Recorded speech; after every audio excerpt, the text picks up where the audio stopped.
A group of women stakeholders in the agricultural sector, small-scale women farmers organization in Nigeria, SWOFON, has called for an equal playing field for all gender in the sector. The women make this known while addressing participants at an event in Abuja, the nation's capital. They say implementing the national gender policy will address poverty and ensure food sufficiency in the country. Effective implementation of a policy can actually lead to closing the gender gap in agriculture and rural labor markets. It can contribute to our achieving food security. So that's what we are doing. So we all recognize that more needs to be done, and that's why we are organizing this forum to push for more to be done in terms of the policy. The policy is talking about equity, equality in terms of distribution of all that is given to farmers. As a women organization, and women organization for that matter, what we are trying to get is to see that whatever the government gives out, either at the national or the state level, is given to women as well, just as it is also given to the men.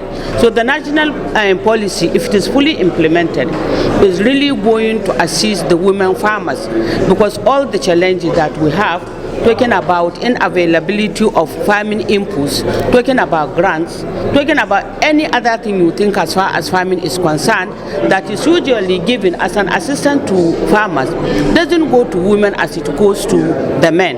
So the national gender policy is talking about equity, equal distribution according to the number of farmers. So definitely it is going to improve our productivity. To achieve gender-based reforms and further increase productivity among men and women in the agricultural sector.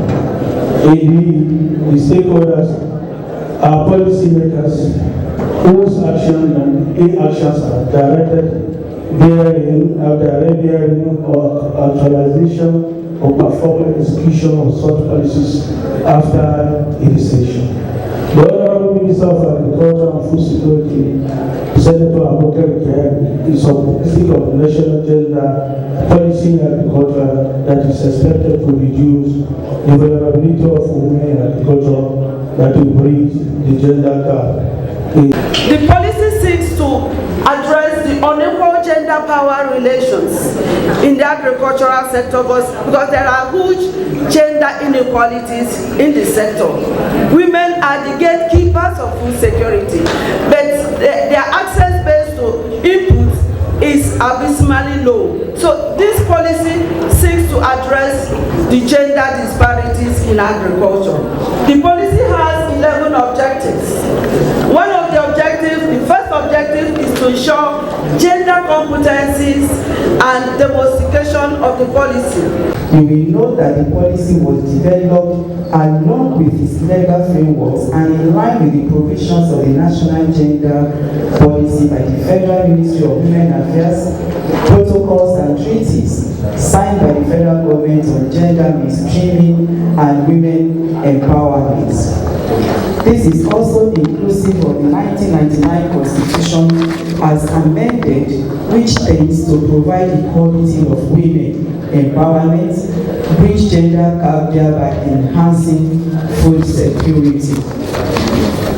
The National Gender Policy in Agriculture is consistent with the Sustainable Development Goals that addresses the following: 1. Eradicating poverty, SDG 1, ending hunger by achieving food security, improving nutrition and sustainable agriculture, that is SDG 2, ensuring healthy living by promoting well-being for all at all ages and enhancing the empowerment of women and girls.